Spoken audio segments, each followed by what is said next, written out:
Tetapi cara berpikir orang-orang di Indonesia 99% cara berpikirnya digerakkan oleh empati, nggak orang Kristen, nggak orang Islam, sama saja. Karena perasaannya lebih kuat ya. Bukan masalah perasaan, Pak. Tetapi Empati. memang tidak, orang Indonesia ini sudah di framing lama ya, bahwa yang lemah itu pasti menderita. Karena belum damai ya, artinya belum berdamai dengan masa lalu. Jadi nggak bisa melihat dengan objektif, Pak, orang Indonesia. Contoh ya. Contoh. Megawati itu menang apa karena dia hebat? Enggak. Karena orang simpati. SBY kali ya, Pak. SBY itu menang apakah karena dia hebat? Enggak, karena disolimi sama Megawati. Makanya dia dapat angin. Ya kan? Jokowi menang apakah karena dia hebat? Enggak. Karena dia adalah kita. Ya kan? Rakyat kecil, rakyat jelata, ya kan? Apakah Ahok yang begitu hebat, begitu jujur, ya, dibela sama orang Indonesia mayoritas? Enggak, karena dia ngomongnya terlalu jahat, keras, terlalu sadis. Walaupun dia orang baik sekali, itu manusia itu udah kayak malaikat tuh Ahok itu. Tapi dia Sumatera, Pak, ya kan? Nggak peduli dengan objek. Orang Indonesia itu nggak objektif, orang pinter, orang itu nggak peduli. Yang penting dia suka, ya itu tadi ya. Orang kalau sudah sentimennya tinggi banget, sudah suka dia mendewa-dewakan. Kalau udah nggak suka, aduh, emas pun dibilang tai.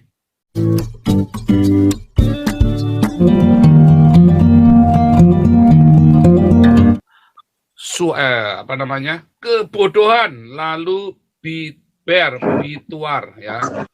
Ya, halo. Sorry tadi saya mute lagi karena tadi berisik banget suaranya.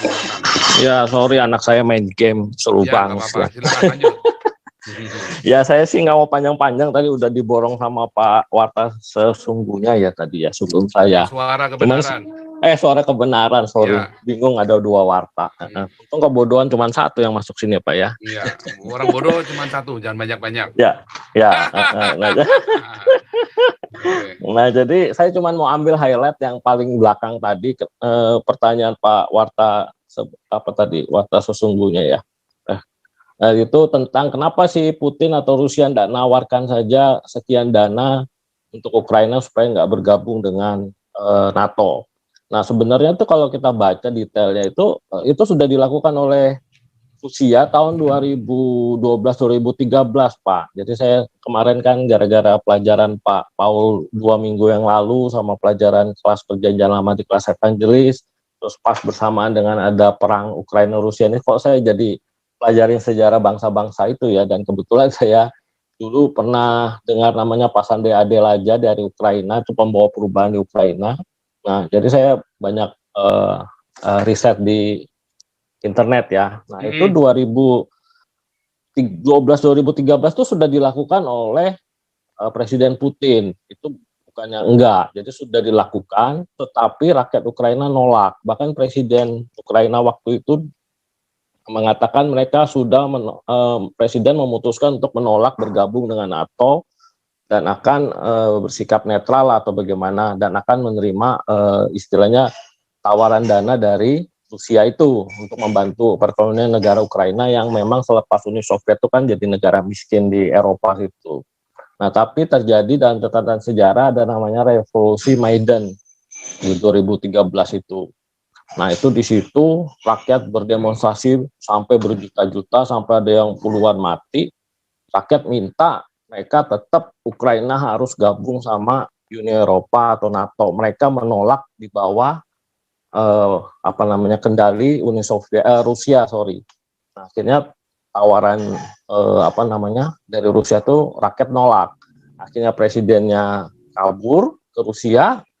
Nah, kemudian 2014 masuklah Rusia ke Crimea dan menyulut pemberontakan di Donbas dan Donetsk itu. Nah, itu saya baca ceritanya dari situ. Nah, dari 2014 sampai ke sini terus ya itu tadi, ketika Pak Robert Mawengkang tadi, Rusia hanya menunggu waktu saja kapan dia akan masuk ke Ukraina, dan dilihat saatnya tepat sekarang, masuklah Rusia ke Ukraina untuk menghajar orang-orang yang nggak mau nurut sama Rusia. Jadi sebenarnya kalau kesimpulannya, kalau versi saya ya sebenarnya perang ideologi, perang demokrasi lawan orang-orang yang masih berusaha istilahnya diktator ya, Kalau zaman dulu diktator murni sudah tidak ada seperti kerajaan dan seperti Pak Harto atau seperti sekarang tinggal Korea Utara dan beberapa negara. Tapi mayoritas negara-negara di dunia kan masih dikuasai oleh segelintir orang ya. Kalau versinya Pak Ponto kan oligarki partai.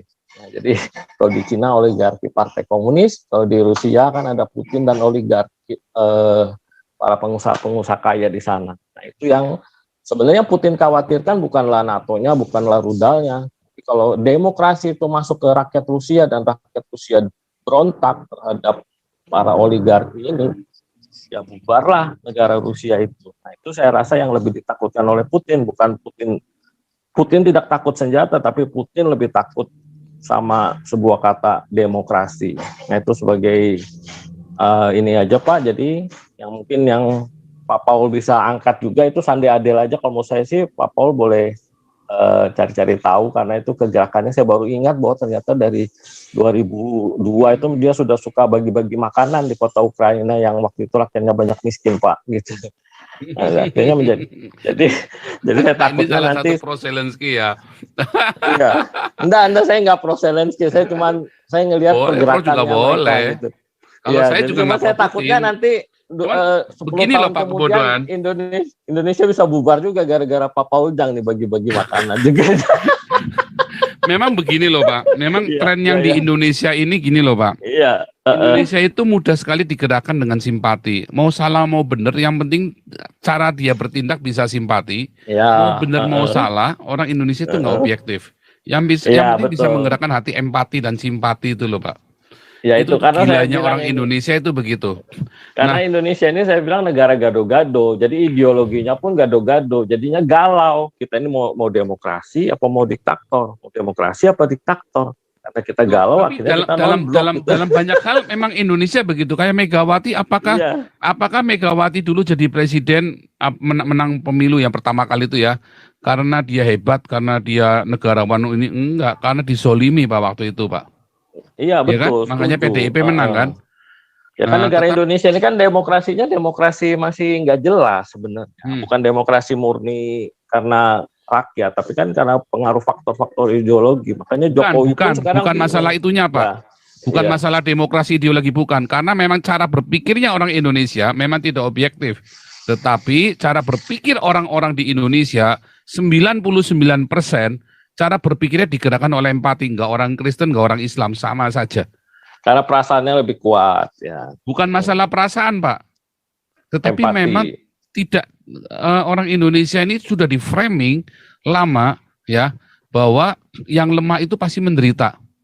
Karena belum damai ya, artinya belum berdamai dengan masa lalu. Jadi nggak Ya, bisa karena- melihat dengan objektif Pak orang Indonesia. Contoh ya, Megawati itu menang apa karena dia hebat? Enggak, karena orang simpati. SBY kali ya Pak. SBY itu menang apakah karena Ya. dia hebat? Enggak, karena disolimi sama Megawati. Makanya dia Ya, dapat angin. Ya kan? Ya. Jokowi menang apakah karena dia hebat? Enggak, karena dia adalah kita. Ya kan? Rakyat Ya. kecil, rakyat jelata. Ya kan? Apakah Ahok yang begitu hebat, begitu jujur, ya, dibela sama orang Indonesia mayoritas? Enggak. Karena dia ngomongnya terlalu jahat, keras, Terlalu sadis. walaupun dia orang baik sekali. Itu manusia Ya, dia kan- itu udah kayak malaikat tuh Ahok itu. Ya kan style Sumatera Pak. Ya kan? Nggak peduli dengan objek. Iya. Orang Indonesia itu nggak objektif, orang pinter, orang itu nggak peduli. Yang penting dia suka, ya itu tadi ya. Orang kalau sudah sentimennya tinggi banget, sudah suka dia mendewa-dewakan. Kalau udah nggak suka, aduh emas pun dibilang tai. Ya, jadi bodoh akhirnya. Makanya beda dengan cara berpikirnya orang-orang di Barat, Pak. Cara pikir orang Iya. Barat tuh walaupun saya nggak suka, ya, tapi kamu memang bagus, ya bagus. Walaupun saya nggak suka. Tapi di Indonesia nggak bisa begitu, kita harus suka. Nah itu Ya, jadi masalahnya, akhirnya kemudian orang Indonesia mudah dibohongin oleh para politikus ini, oleh Udah di agama, framing ya. framing. Ya Cina Ya aja kan orang sudah sebenarnya suka nih ya, orang sudah suka sama KC nih. Ya. KC jelas-jelas salah, tapi tutup mata. KC pasti paling benar. Enggak, KC salah. Sudah jelas-jelas salah KC, tapi tutup mata orang. ya kan? Siapa lagi? Memang KC mendapat ketidakadilan, tapi itu tadi digiring, Pak. Nggak mau tahu, pokoknya KC bener, KC pahlawanku. Padahal sudah jelas-jelas salah. Sekarang kalau saya tanya ya, apakah Gilbert berani kayak KC? Nggak berani. Kalau memang KC bener, kenapa Gilbert nggak berani kayak begitu? Nah, pertanyaan lain lagi, ya. Misalnya nih ya, kalau kita melihat orang lain bener gitu ya, walaupun dia musuh, walaupun dia bener, asal dia musuh, nggak mau aja, pokoknya salah semuanya. Iya betul itu Pak. Nah itu orang Indonesia begitu Pak, cara berpikirnya itu begitu, sehingga kacau sekali. Cara berpikir orang Indonesia, nggak yang Kristen, nggak yang Islam, itu di framing selama bertahun-tahun. Tapi sebentar, nanti saya cerita lagi masalah itu. Tapi ini biar bisa lanjut. Ini ada B2AR. Saya tambah satu hal lagi Pak, boleh? Ya boleh, langsung B2AR ya di sini. Ya, jadi kembali ke masalah Rusia dan Amerika tadi. Nah, Amerika saya pikir juga berhenti jadi polisi dunia. Kenapa? Itu karena sebenarnya dia juga menemukan satu titik bahwa percuma nyuruh orang jadi benar kalau orangnya itu nggak mau benar, gitu kan? Percuma belain demokrasi di satu negara yang rakyatnya sendiri nggak mau demokrasi, gitu loh. Nah, dulu dia jadi polisi dunia seperti itu. Makanya sekarang dia lebih baik cari aman. Ngapain saya keluar duit? Habis-habisin duit buat kamu, tapi kamunya sendiri nggak mau berperang. Contohnya di Afghanistan, makanya Biden keluar. Dan begitu juga di Ukraina, dia jelas aja nggak mau. Ya kan, biarin dulu kamu perang sendiri dulu, berjuanglah dengan usahamu sendiri dulu dengan apa yang kau bisa. Makanya Amerika juga, saya pikir ya lebih realistis seperti itu.